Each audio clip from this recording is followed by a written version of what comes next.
Muy bien, buenos días. Muchísimas gracias a todos por asistir a la primera mesa redonda del evento de las jornadas de conferencias nacionales y, como bien recoge el programa, estamos en la primera mesa institucional y, bueno, pues para mí es un enorme placer presentar por orden a don Rafael Feia, director del Museo de la Casa de la Moneda de Madrid, doña Montserrat de Pedro Esteban, inspectora jefa de la Brigada de Patrimonio Histórico de la Policía Nacional, don Antonio Roma Valdés, fiscal especializado en patrimonio, a quien le agradezco sobremanera su presencia en este acto, porque, digamos, viene de plus ultra de otro lado y prácticamente sin dormir, pues viene directamente a la mesa, lo cual hay de agradecer. Y a don Ángel Rivas Albaladejo, secretario de la Junta de Calificación, Valoración y Exportación de Bienes del Patrimonio Histórico Español. Por lo tanto, creo que están representados todos los sectores que tienen que ver con el mundo de la numismática desde un punto de vista institucional y que realmente, bueno, pues como ya dijo Jesús Vico en la presentación de las jornadas otro día en la Casa de la Moneda, hay que agradecerles evidentemente su trabajo, su atención y su dedicación a este tema que a todos nos interesa.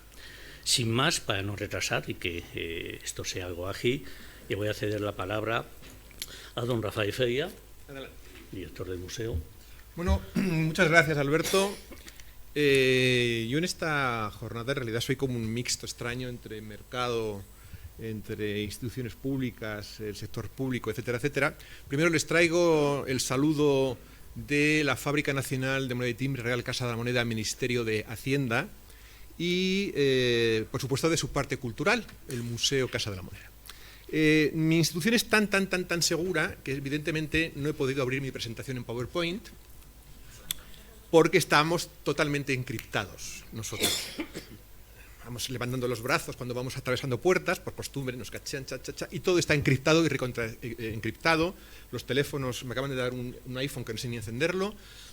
Bien, con lo cual voy a hablar un poco de memorieta, de lo que pensaba hablarles.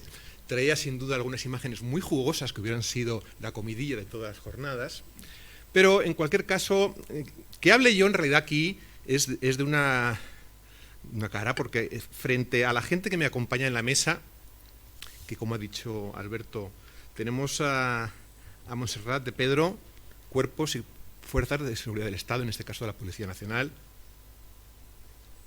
Formamos nosotros, la policía y ellos, os podéis imaginar que es hermanos. Tenemos a don Antonio Roma Valdés, que es el prosecutor, que es la parte. Y tenemos por otra parte a don Ángel Rivas, que es el Ministerio de Cultura, es quien controla, quien supervisa, quien autoriza. Es decir, por una parte, hablando del mundo del mercado somos todos. Mercado es ese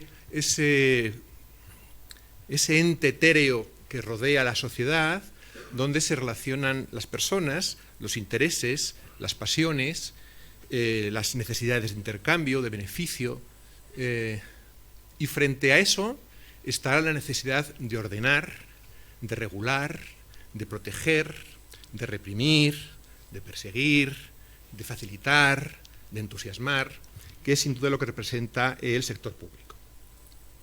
¿Qué pinto yo aquí? Bueno, como estoy diciendo, la Fábrica Nacional de Moneda y Timbre, el Museo Casa de la Moneda, es un organismo un poco singular y me van a permitir que de forma muy rápida haga una trayectoria de la misma, aparte para hacer publicidad, evidentemente, para que me entiendan y sepan quiénes somos.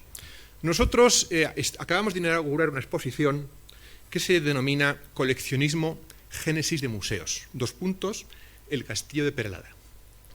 Bueno, simplemente es un homenaje a nuestra propia naturaleza, a nuestra propia actividad como factoría, como Real Casa de la Moneda, y como actividad cultural de fomento del museo.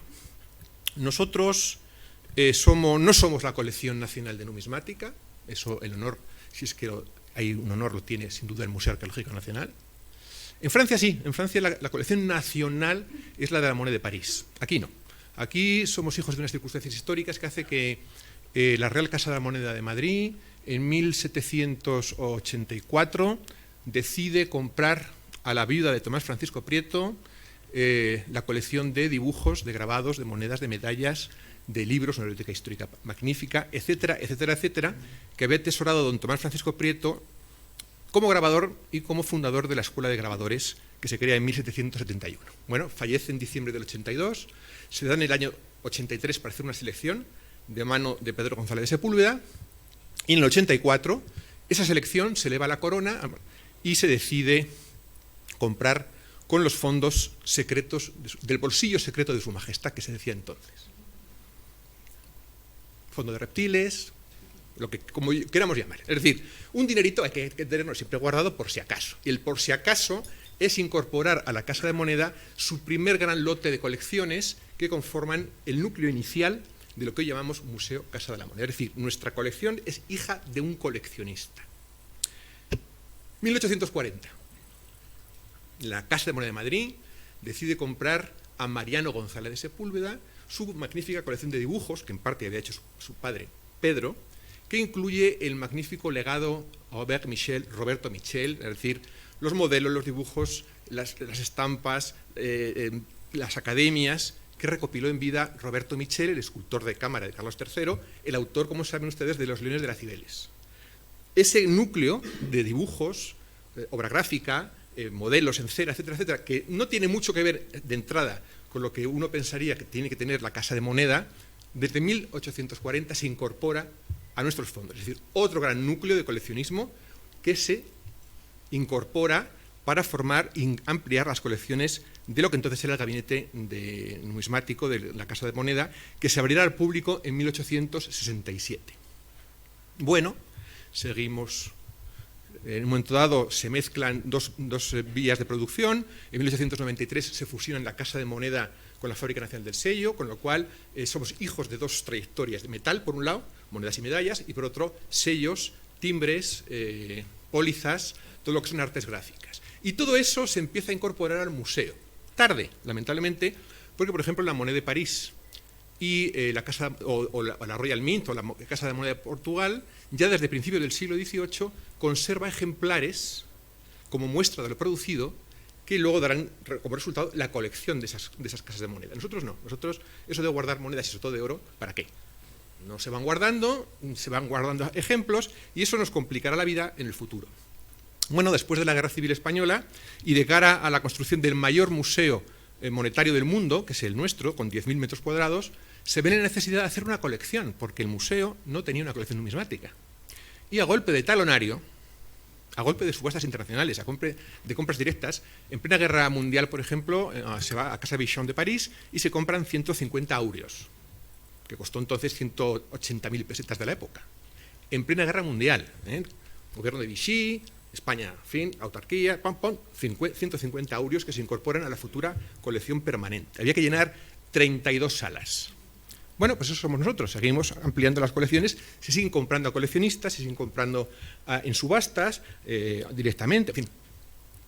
Y la última, 2022, se incorpora a los fondos del Museo Casa de la Moneda la más importante colección del mundo de circulante itálico fundido. 518 piezas, que, para que no lo sepa, es una experiencia religiosa. ¿Se justifica incorporar esa colección al museo? ¿Tiene justificación? Yo siempre digo lo mismo. Mira, llega un americano, que estas cosas las hacen los americanos, de San Francisco, toma un avión, aterriza en Madrid, viene a ver la colección de Signati, el de Cusis, el King Cusis y tal y cual, se va a la Plaza Mayor, se toma un poquillo de calamares y se vuelve a San Francisco en el mismo día. Mira si se ha justificado el viaje. Si me permitís la comparación, ahora que no hay gente de aquí de Bellas Artes, es como si se hubieran incorporado al Prado dos Leonardos da Vinci. De nuevo, coleccionista, de nuevo, colecciones, de nuevo, mercado. Por otra parte, la Fábrica Nacional de Timbre, en la interrelación con el mercado, la parte de factoría está permanentemente luchando con la falsificación de bienes de pago o documentos de garantía de seguridad.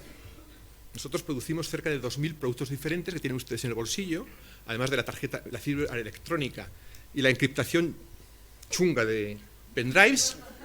Todo eso lo hace la Fábrica Nacional en sus magníficos laboratorios. Tenemos más ingenieros que moscas en el infierno, en fin, de todo. Pero por otra parte el museo que, repito, no se nos abren las carnes cuando hablamos de coleccionistas y nos relacionamos con ellos y fomentamos el coleccionismo, pues apoya la celebración de todas aquellas manifestaciones que aproximen el público, sobre todo la gente menuda, los más jóvenes, al ámbito del coleccionismo de monedas, de medallas, de sellos y de casi todos los productos que están vinculados a nuestra propia historia de producción, porque creemos que coleccionar monedas es cultura, por ejemplo, igual que ya se sabe que la filatelia. Y de hecho se está filatelizando en exceso la numismática contemporánea. Pero bueno, eso es otro tema, eso es ya un tema de comercial, si hay que facturar, se factura. Pero el museo, repito, apoya ese mundo del coleccionismo, las ferias nacionales de filatelia, de numismática, los grupos de niños que vienen, se les enseña a coleccionar monedas, se les enseña a coleccionar sellos, tarjetas telefónicas, en fin, todo lo que sea coleccionable. Tenemos, por tanto, esa doble vinculación, somos institución pública, pero por trayectoria creemos en el mercado, nuestros productos, por el hecho de llevar la M coronada, son coleccionables. No es lo mismo una medalla, por muy buena que sea, o por muy bueno que sea el artista, que lleve una M coronada o no la lleve. Eso da un detalle. Por ejemplo, durante muchas ocasiones, Correos ha amenazado con que le iban a encargar la impresión de los sellos a una imprenta que era más barata. Sin duda, nosotros tenemos unos precios de locos. Pero se enteró el sector filatélico, la FESOFI, por ejemplo, la Federación Española de Sociedades Filatélicas, y dijeron algo así como, ¿pero qué? ¿Que los sellos españoles los va a imprimir y no van a llevar la M coronada? Pues ya no jugamos, porque estamos tragando con todo lo que ustedes hacen, porque no solamente es el sello, son efectos, bloques de 4D2, sobres primer día, documento filatélico, pruebas de no sé qué, pruebas de... todo lo que se inventa para sacarle dinero, entre comillas, a los coleccionistas. Si usted le quita la M coronada, no jugamos a la filatelia. Y a usted, Correos, le va a hacer un agujero en las cuentas estupendas. Porque ya nadie manda cartas. Ahora bien, se siguen emitiendo entre 90 y 100 sellos todos los años. Perdonen, que es que tengo más un catarro. Ya. Tienes encriptado. Pero es para que la perra por la noche esté fresquita en la terraza. Bueno, el hecho es que la fábrica apoya y persigue el mundo de la falsificación. El museo apoya el mundo del coleccionismo y persigue el mundo de la falsificación del ámbito numismático. Hay monedas no originales, como ustedes saben, hay las falsas de época, pensadas para y por engañar al fisco, a la corona o al usuario en época del origen. Están las imitaciones, las reproducciones, que de eso hay mucho que hablar, y no quiero citar a Remoneda ahora que no nos oye nadie. Y luego está el mundo de la falsificación enfocada para y por el mundo numismático, para y por engañar a los coleccionistas, a los museos y a los comerciantes. 3 ámbitos diferentes, con diferentes técnicas, diferentes formas de obtener un beneficio. En el caso de las falsificaciones para el ámbito numismático, bueno, falsificas, copias exactamente un sestercio y ya está. En otras ocasiones lo que hacen es manipular una moneda de época, le cambian con cierta habilidad para que parezca lo que era un 8 le pones un 9, o lo que parezca un 7 parezca un 6 y ya es una pieza muy rara y no sé cuántos. Eso es manipular, o sea, fusilar tal cual una moneda antigua, manipularla, o lo más ingenioso que es inventársela.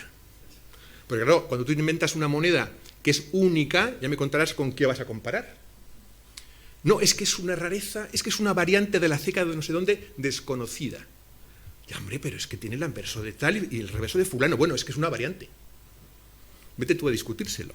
En cualquier caso, la parte del coleccionismo, de la falsificación del ámbito patrimonial, es un tema que más que desarrollar técnicas de protección, lo que hay que desarrollar es una legislación más dura en estos temas.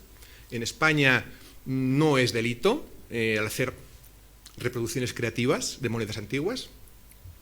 Y de la parte de los medios de pago modernos, pues yo les cuento el chiste de siempre, ¿no? Llega la Guardia Civil o la Policía Nacional y detienen por enésima vez al mejor falsificador de billetes español, Martínez. Tiene un taller precioso en Toledo, entran las fuerzas, pum, pam, Martínez, otra vez. Ay, mi sargento, ya sabe usted, mi mujer, el descapotable, el chalet, el bisón, es que me trae frito.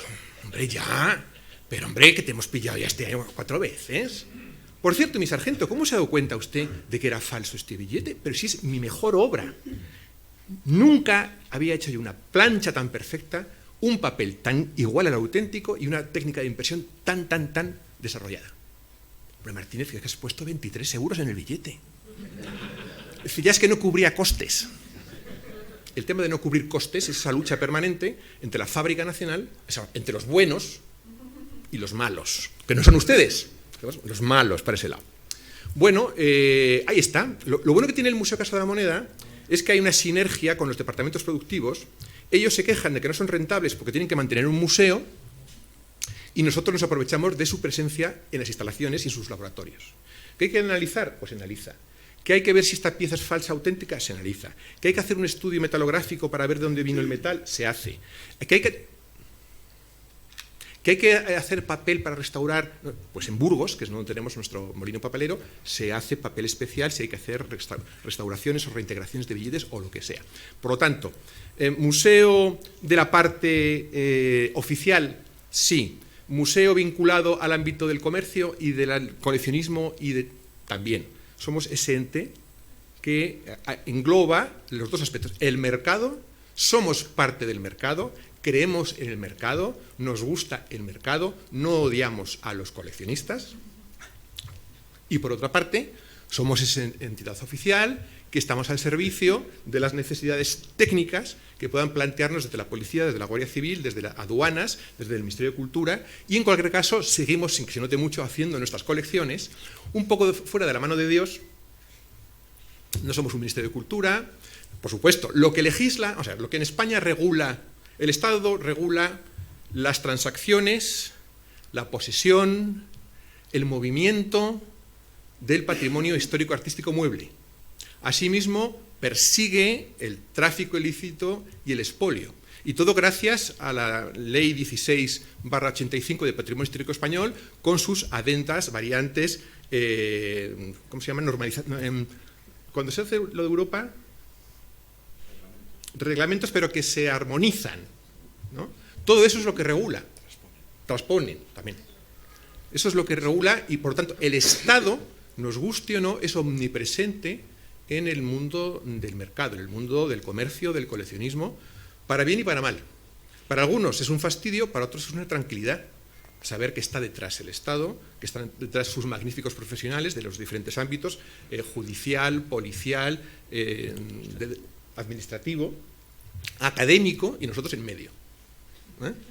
Bueno, siento no haberles proyectado, repito, a unas imágenes muy sangrantes que les hubiera gustado muchísimo, pero otra vez será. Yo sí aprovecho la ocasión, ya que no tengo presentación en PowerPoint, para invitarles a acercarse al Museo Casa de la Moneda a ver esa magnífica exposición homenaje al mundo del coleccionismo, repito, al Castillo de Perelada, una colección espectacular, que hemos recreado 4 ambientes de las colecciones.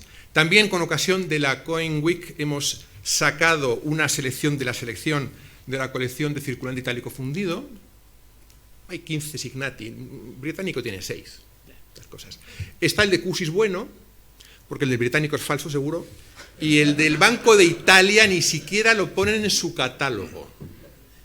Ya saben cómo es la historia. Llegó un conservador del Museo Británico a Roma, yo que sé, en 1883, y le dijo a un italiano que era de mucha confianza: ay, el museo quisiera tener un de Cusis. Y dijo: no se preocupe, mañana tiene usted 2. Y aparecieron. Venga, muchísimas gracias. Perdonar la falta de medios tecnológicos. Pero vamos, repito, que yo diga algo estando la gente que está aquí sería pretencioso.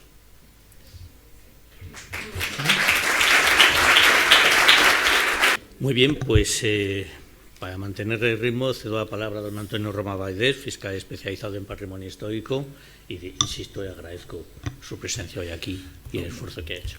No, muchísimas gracias, el esfuerzo ninguno, porque además es que he cambiado cualquier otra cosa para poder por lo menos estar aquí, ¿no? Es decir, eso sí me apetecía y desde luego es un gusto estar aquí con vosotros, ¿no?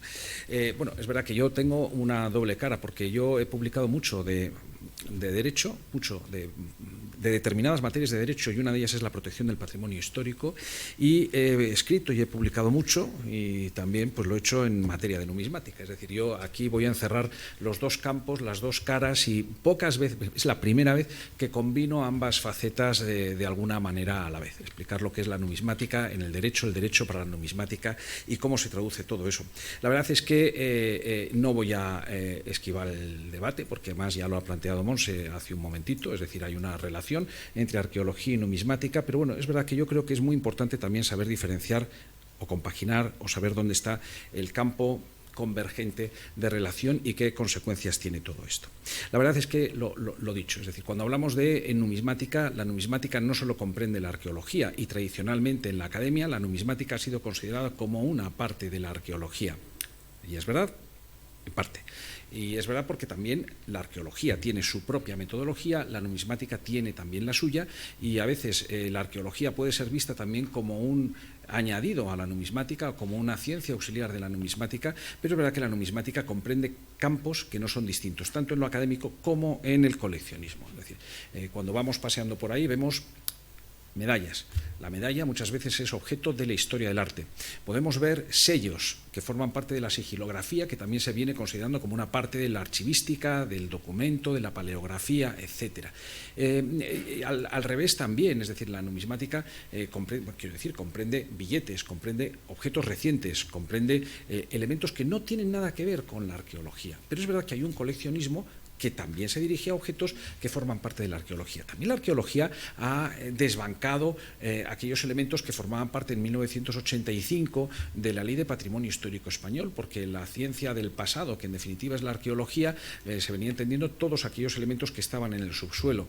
Hoy la arqueología comprende la arqueología industrial, es decir, objetos del siglo XIX, inmuebles del siglo XIX, los paramentos arqueológicos que se pueden encontrar en las paredes de edificios construidos con anterioridad.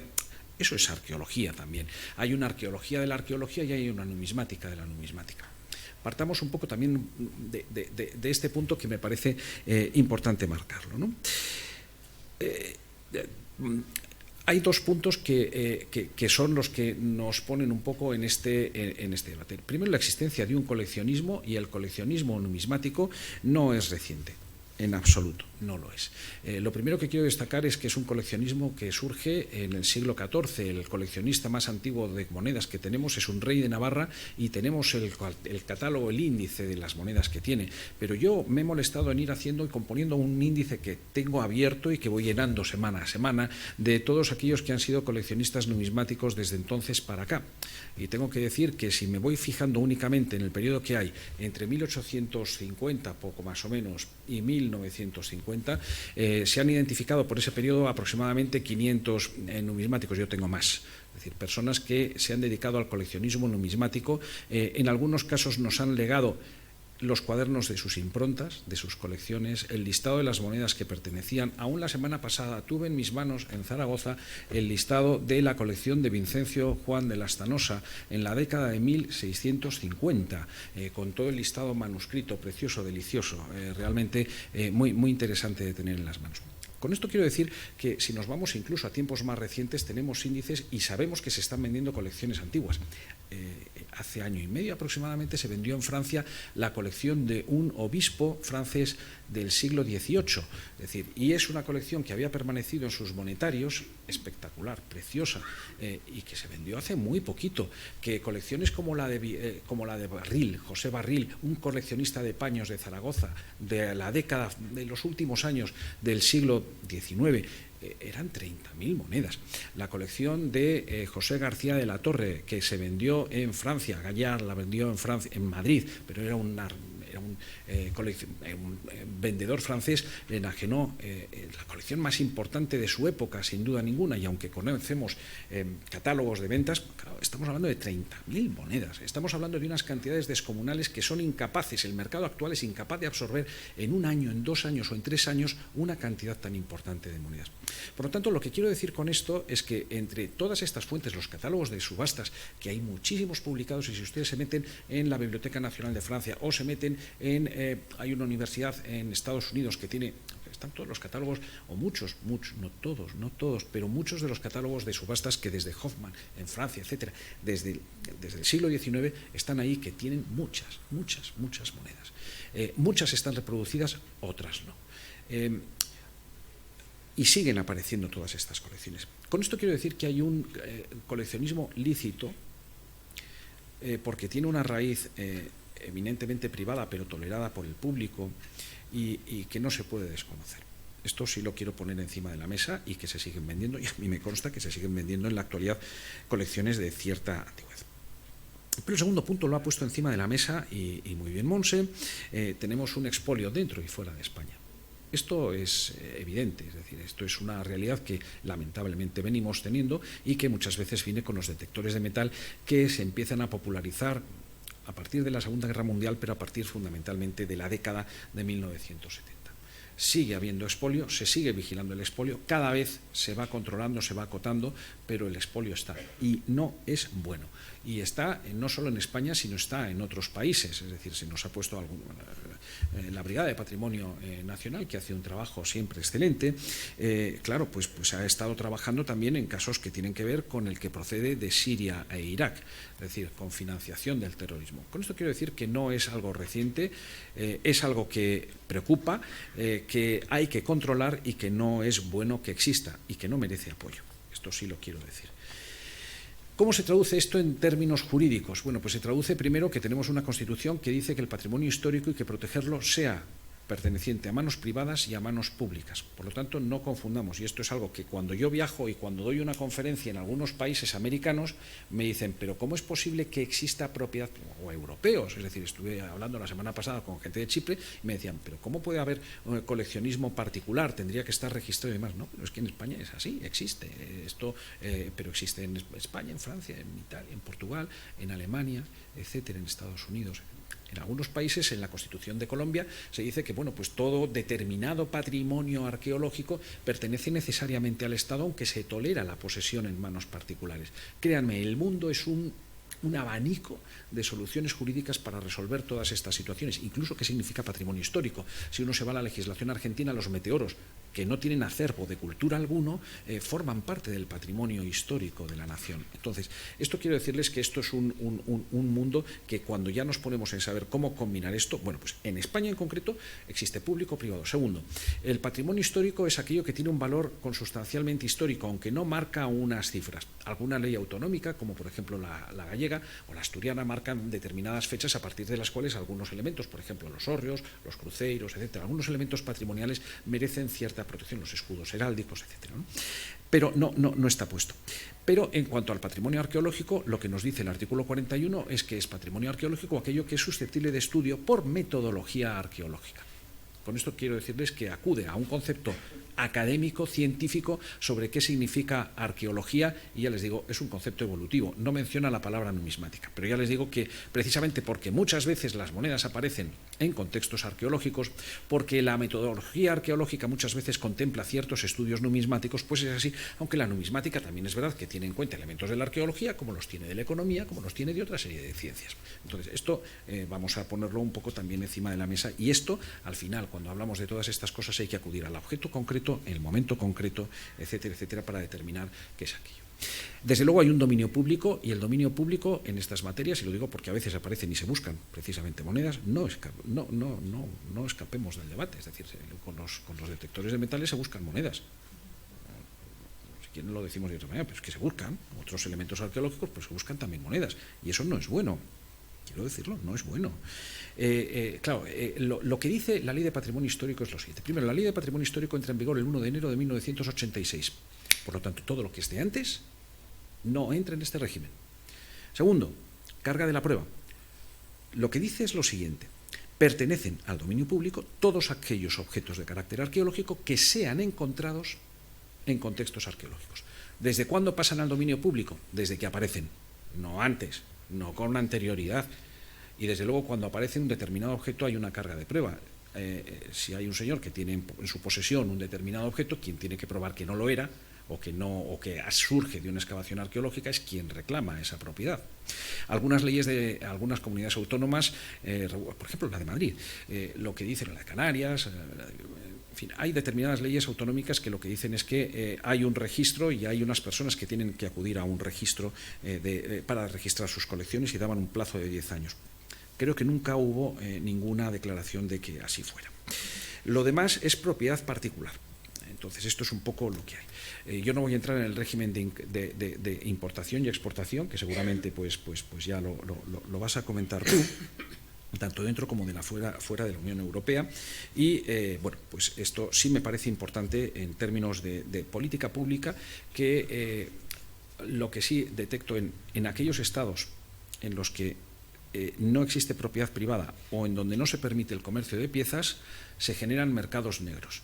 Y no hay nada peor que tener un mercado negro, sea de lo que sea, porque entonces ya pierdes el control de cualquier medida de colaboración, de seguimiento, de poder beneficiarte de determinados objetos que estén ahí por alguna cosa. Lo que no está en el mercado, en algunos países, yo no voy a decir nombres, pero en algún país yo me he encontrado, sí, que hay que registrar todos los objetos históricos que uno tiene y tiene que acudir. Y hay un esfuerzo público en registrar objetos cucharas, pequeños objetos que no tienen ningún interés histórico. ¿Y qué dices? Y claro, la gente prefiere decir pues que no lo tengo y prefiere esconderlo a lo mejor para fundirlo. Y eso no es bueno, porque desaparece del conocimiento público. Es decir, lo que está en la propiedad privada no tiene por qué ser malo. Esto también hay que decirlo. Pero bueno, lo mío es el Código Penal, lo mismo que Monse. Entonces, cuando acudimos, aunque hay otros delitos, están los fraudes, en el mercado se pueden cometer otros delitos, como se puede cometer el blanqueo de capitales, etcétera, pero no voy a entrar en esto. Sí mencionar que se castiga penalmente los daños a los objetos históricos, y eso incluye la desconfiguración de los contextos arqueológicos. Es decir, los señores que van con esto es que destrozan un yacimiento arqueológico. El yacimiento arqueológico vale en cuanto tiene información. Si yo retiro todos los elementos que lo configuran, se pierde la información del yacimiento arqueológico, se daña, y esto es un daño al patrimonio histórico. Hay muchas sentencias que nos vienen ya condenando desde que existe el Código Penal en 1995 a personas que han utilizado detectores de metal y que han podido, o sea, que se ha podido probar que tenían estos objetos porque se les ha encontrado in situ o porque se ha podido identificar que tenían un mapa. Muy recientemente en Aragón pues se condenó a un señor que es que tenían miles y miles de objetos de todas clases en el destrozo del yacimiento de Aranda de Moncayo, que determinó la recuperación con el tiempo. Fueron 20 y pico años de expolio, acreditado en sentencia, que determinaron la recuperación en Francia de unos cascos ibéricos preciosos, por cierto, ¿no? Y el otro es el delito de tráfico ilícito de bienes culturales. Verán, y este es un pequeño concepto que también hay que aclarar. No es lo mismo hablar aquí que hablarlo en otro país o en otra organización internacional. Tráfico ilícito de bienes internacionales significa que algo que se está haciendo no se puede hacer. Pero ¿qué entendemos cada país por tráfico ilícito de bienes culturales? Cambia. Primero, porque lo que son bienes culturales cambia de un sitio a otro, uno.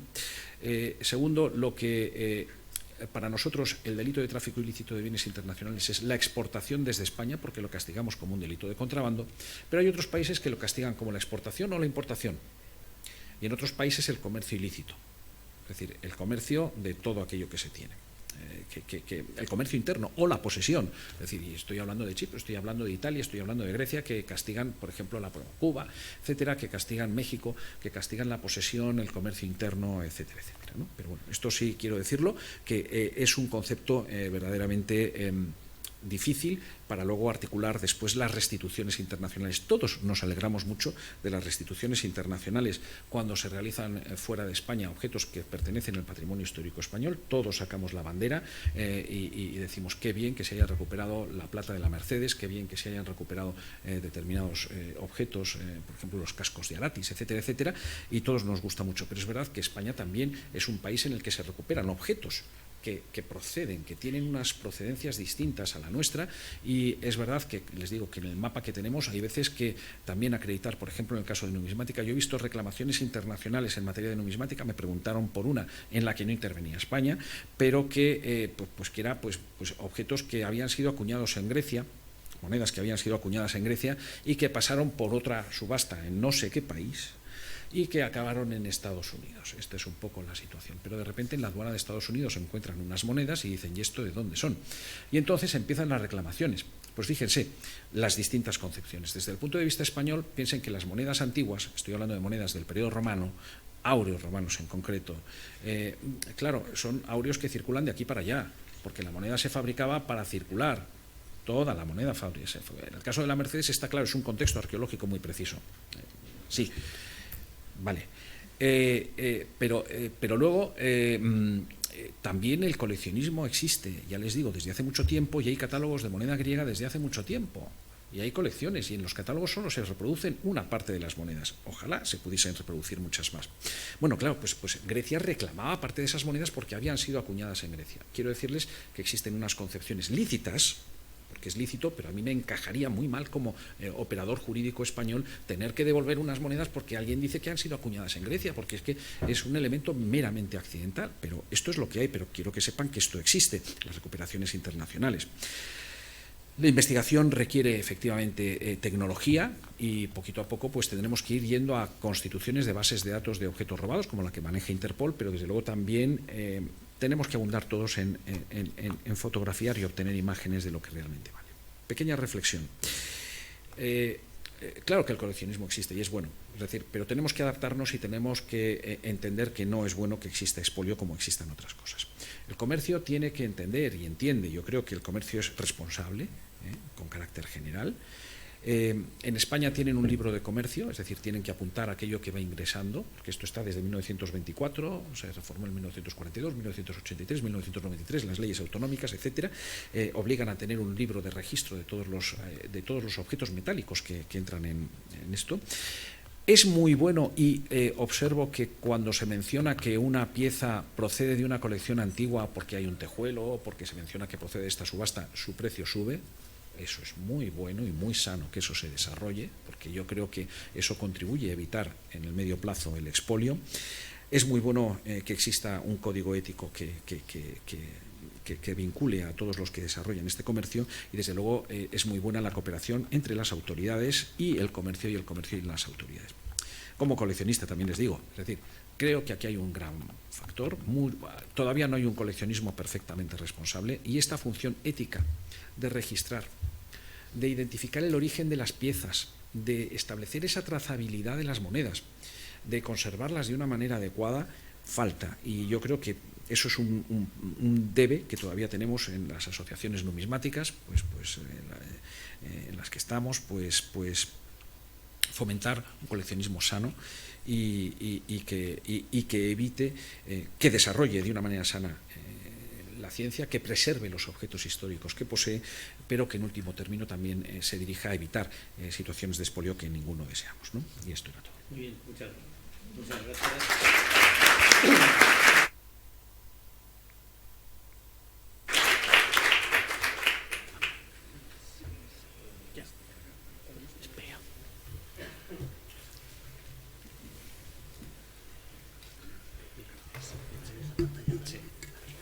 Muy bien, pues doy la palabra a don Ángel Rivas Albaladejo, secretario de la Junta de Calificación, Valoración y Exportación de Bienes del Patrimonio Histórico Español.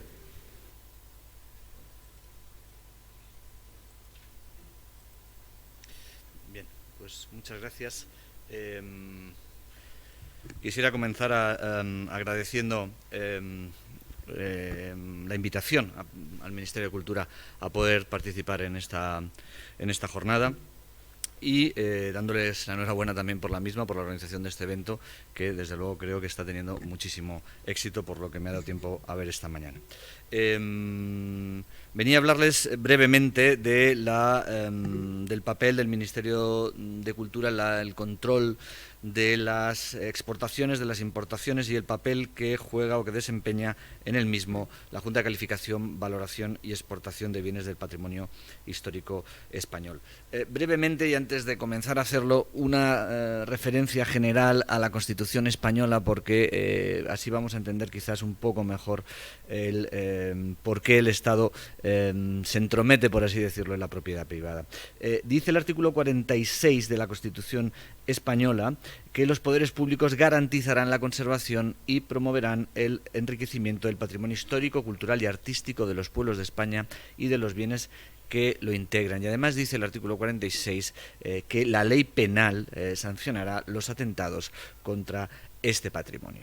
Y ello es porque la doctrina jurídica y la legislación española asume que los bienes culturales tienen dos valores. Por un lado, el valor de la cosa como objeto físico, y que evidentemente puede y es susceptible de una propiedad individual, y por otro lado, el valor de disfrute de esos bienes culturales, que no puede ser objeto de una propiedad exclusivamente individual, sino que por representar un aspecto material de la cosa da un derecho de propiedad colectiva cuyo titular es la administración pública o el Estado, para tratar de permitir ese disfrute, esa fruición colectiva por parte de la sociedad. Y ello es, de alguna manera, consecuencia de la influencia que la Comisión Franceschini en los años 60 en Italia y las actas que publicó la misma vino a establecer esa doctrina de los bienes culturales, que fue después promovida por Máximo Severo Giannini, un jurista y político italiano de reconocido prestigio. Bien, en esa fruición colectiva social se justifica de alguna manera esa intervención.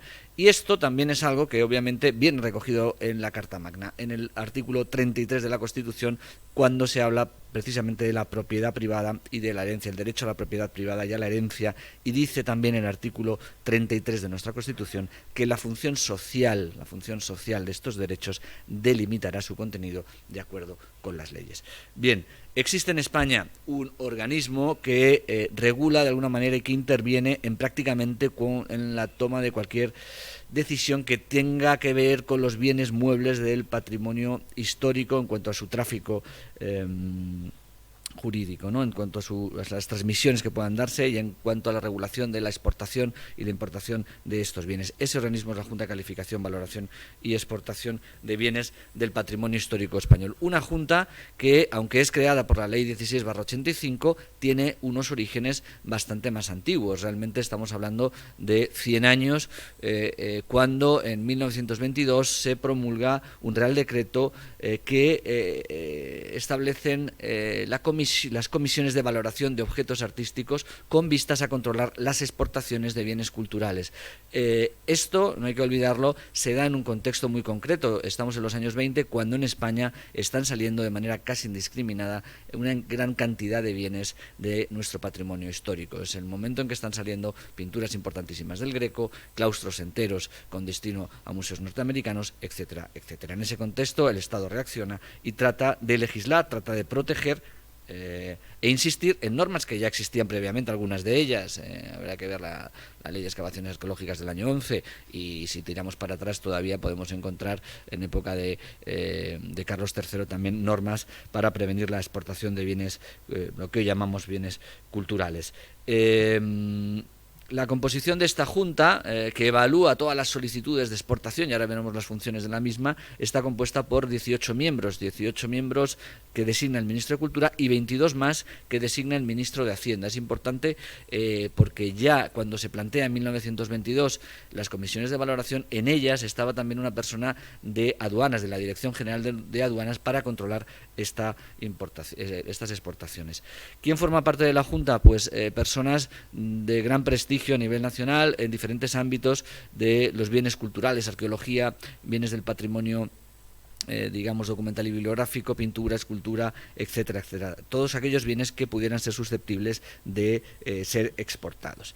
¿Dónde se incardina la Junta dentro del organigrama del Ministerio de Cultura? Pues aquí les traigo brevemente el organigrama actual de la Dirección General de Bellas Artes, y verán que señalado en rojo aparece una subdirección general que es la de Registros y Documentación del Patrimonio Histórico, que es la subdirección en la cual se incardina la Secretaría de la Junta de Calificación, que, como verán ustedes más arriba a la derecha, no depende directamente de la Dirección General, porque tiene su papel es consultivo, es una junta que asesora al director general o al ministro en su caso. Lo que queda cuando la Junta no está reunida, que se reúne solo una vez al mes con carácter ordinario, y si lo fuera con carácter extraordinario si fuera necesario, es el área de la Secretaría de la Junta que coordino, de la cual dependen tres servicios importantes: el servicio de adquisición de bienes culturales, huelga decir a qué se dedica ese servicio, el de exportación e importación, que es de vital importancia para todo el control de las exportaciones y de las importaciones, y aquí tenemos a la jefa de ese servicio, a Beatriz, entre nosotros, y al servicio también de tráfico ilícito de bienes culturales. Igual que existe un comercio legal de arte, de bienes culturales, evidentemente, y de todos es conocido, es que desgraciadamente existe también un tráfico ilícito, y ese servicio depende también de la Secretaría de la Junta, y a través de él se articula toda la relación con la Guardia Civil, con la Policía Nacional y con las fuerzas y cuerpos de seguridad del Estado, y a nivel también internacional, en asuntos relacionados con esta lacra, podríamos decir. ¿Cuáles son las funciones de la Junta? Voy a pasarlas brevemente, pero voy a insistir en las que más me interesan, que creo que tienen más que ver con este encuentro. Dictaminar las solicitudes de permisos de exportación que todos los meses se reciben en el Ministerio. Brevemente, ¿cuándo se necesita un permiso de exportación? Pues depende de dónde vaya el bien, y depende también de la antigüedad, pero básicamente si la exportación se va a dar dentro de la Unión Europea, todo bien con más de 100 años de antigüedad del patrimonio histórico español necesitaría un permiso de exportación dado por el Ministerio de Cultura. También lo necesitan los bienes inscritos en el Inventario General de Bienes Muebles, una categoría de especial protección prevista por la ley, y solo de manera temporal los bienes de interés cultural, los BIC, la máxima categoría de protección.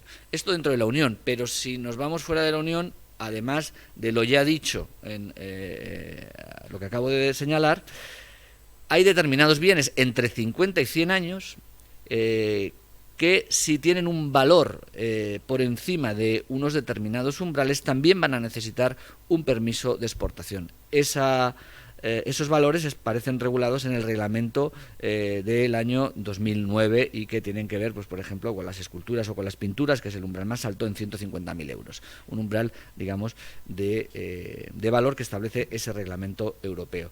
La presentación de un permiso de exportación es enormemente simple, basta simplemente con que tengan ustedes un certificado digital y con eso acceden a la aplicación telemática que les va a permitir rellenar una solicitud de exportación en menos de 5 minutos. La primera igual les cuesta un poquito más, la segunda se hará muchísimo más rápido. Digo con esto que es muy sencillo solicitar un permiso de exportación. Digo esto porque hay gente que no lo solicita y procede a exportaciones ilegales, y ahora veremos sus consecuencias.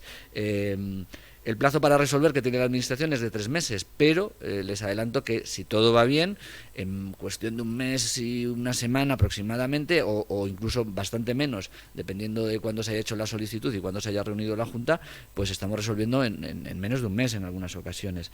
El incumplimiento de estos requisitos pues está considerado como una exportación ilícita. Este es el formulario de un permiso de exportación, y este es el formulario europeo de las comunidades europeas de los permisos de exportación.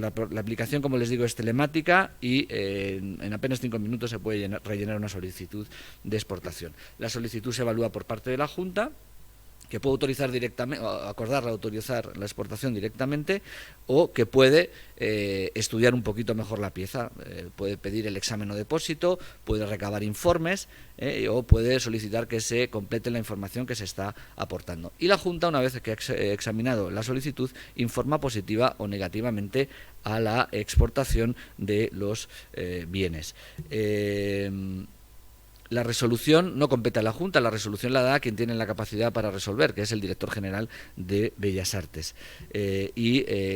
Si se ha hecho la solicitud telemática, que también puede hacerse de manera, digamos, a la antigua usanza, con una solicitud en el registro del Ministerio, lo cual es mucho más lento para todos, si se ha hecho la solicitud de manera telemática, quien le ha hecho se la descarga automáticamente.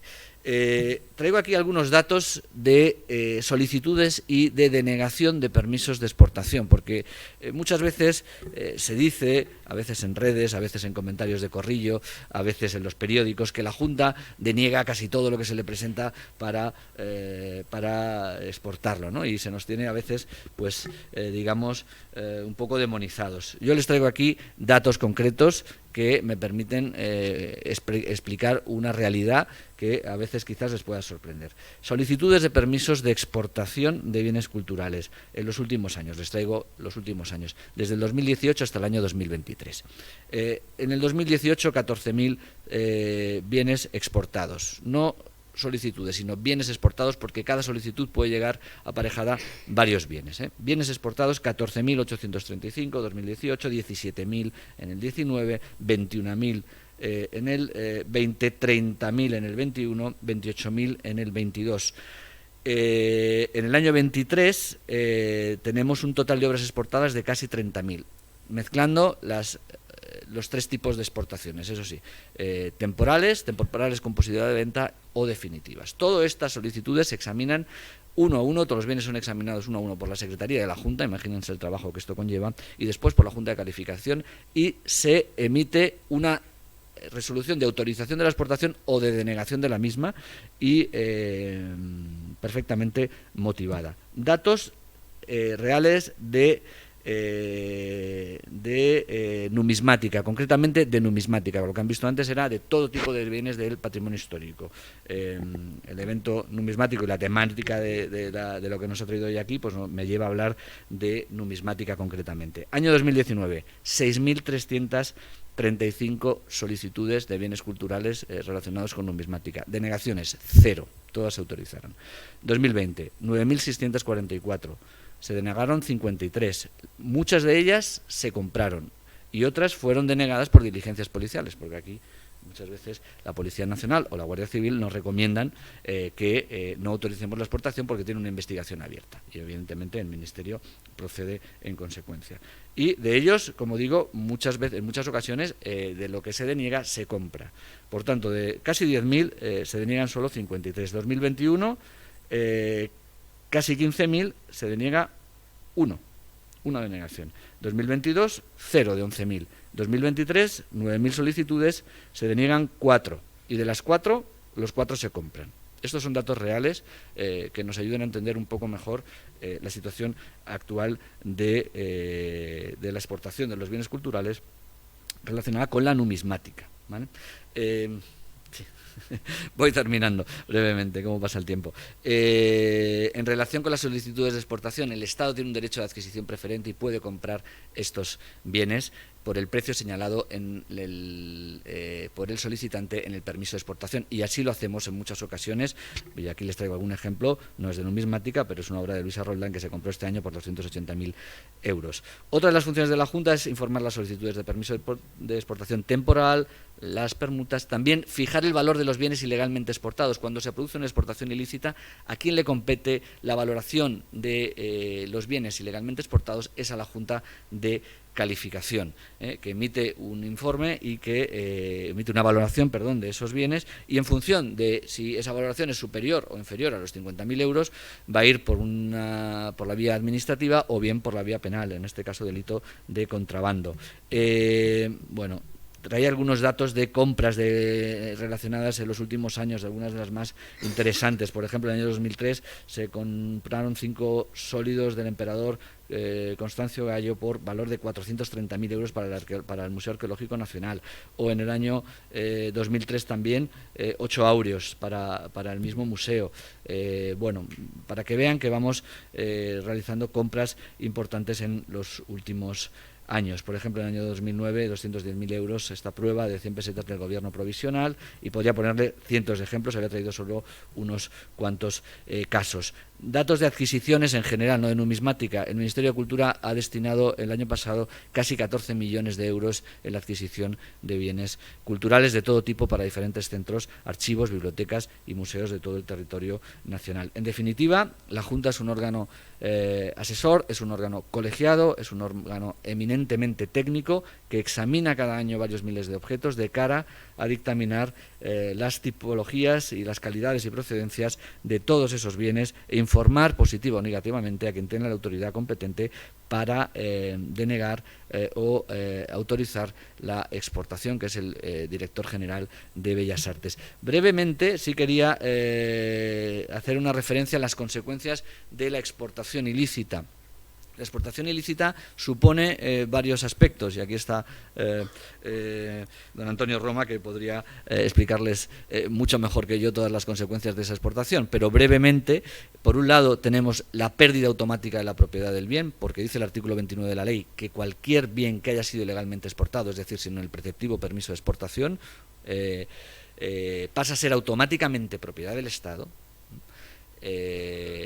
por tanto, la pérdida de la propiedad del bien por parte de quien comete la exportación ilícita, la multa que pudiera corresponderle, que en algunos casos son ciertamente elevadas en función de la valoración que va a dar la Junta, y también incluso una pena de prisión, o al menos sanciones incluso administrativas, dependiendo del valor que haya dado la Junta. Por tanto, bueno, aunque en ocasiones quizás el daño contra los delitos contra el patrimonio histórico no son todos los ejemplares que pudieran ser o que desearíamos, quizás los que estamos, digamos, de la cara de la protección del patrimonio, pues hay un régimen sancionador y el Código Penal y la Ley de Represión del Contrabando pues articulan medidas para evitar esta lacra, y en eso está trabajando mucha gente, y aquí estamos en esta mesa unos cuantos. Está la Fiscalía, está la Policía Nacional y está también el Ministerio de Cultura, y para ello es necesario la coordinación entre todos los agentes implicados en estos asuntos, y eso es lo que se trata de fomentar también por parte del Ministerio de Cultura. Por mi parte nada más. Muchas gracias por su atención.